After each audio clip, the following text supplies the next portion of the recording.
Well, good morning. How are you all today?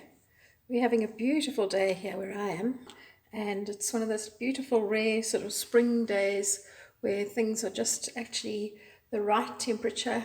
The wind is calm. We had a raging wind yesterday, and it's just gorgeous. But with Christmas approaching and many people having birthdays and things at this time of the year, I would like to just show you a quick way to make a few little gifts that you could use as stocking fillers. I also put these little felt decorations onto bookmarks and write a verse of encouragement on there for friends. So they're just a fun way to use up scraps of felt to be able to make a little gift. So you're going to need to cut your felt into assorted different circles. Now, I'm not pedantic about this. I will use what I've got and then I just find a glass or a lid of something and trace around it. It doesn't have to be terribly accurate, but if you are wanting to neaten up the felt, the one thing to do is to actually cut down straight with your little pair of scissors so that you're getting rid of the edges. So my suggestion, because felt does move a little bit, is just to cut a circle out roughly and then just to gently go at a straight angle and nip around the edges, and that normally does the trick. Then you can decide how you're going to layer yours up. So I'm going to take 3 little circles and I'm going to put them together as an arrangement like that, and I'm going to use a button to center it. It's always nice to have something as a focal point for when you're doing this. So I've got a double strand of just normal sewing cotton, and it would help if I have a knot.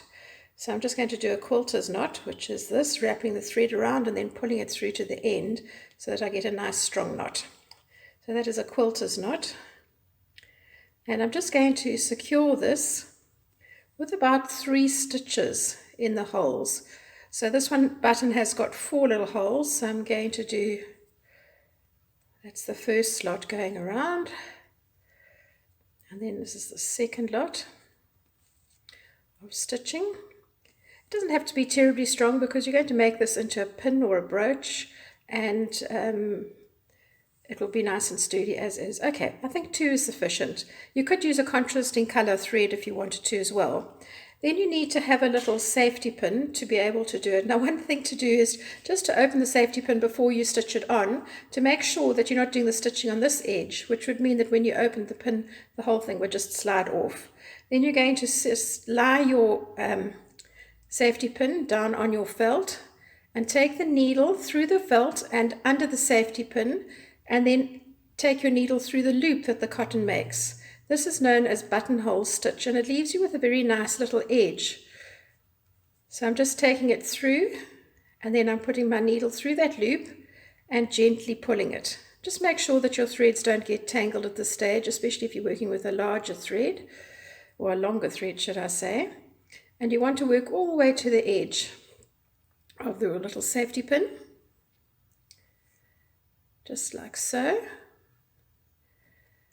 And then you'll see at the end of the safety pin there's this little circle where the metal has been rounded, and I like to do a stitch in that because if I don't do that, I find that this little pin can slide backwards and forwards, and then the position of the pin on your garment or your hat or your bag won't be great.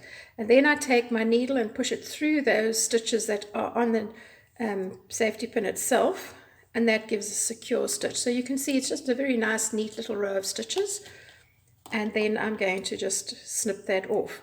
How quick and easy is that? So that's the basic shape of what you're doing, and then you could carry on and you could take a bag of beads like this and you could start to do some little embellishments.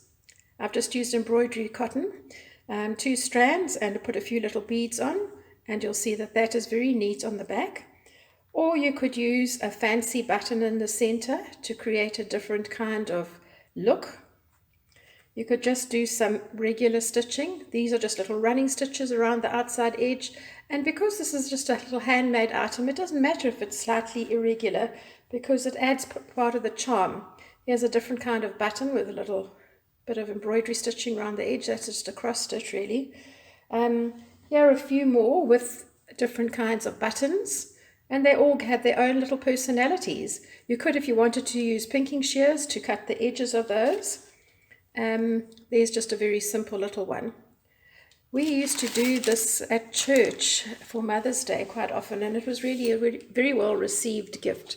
So I'm just going to move all the ones that I made, because I made quite a lot.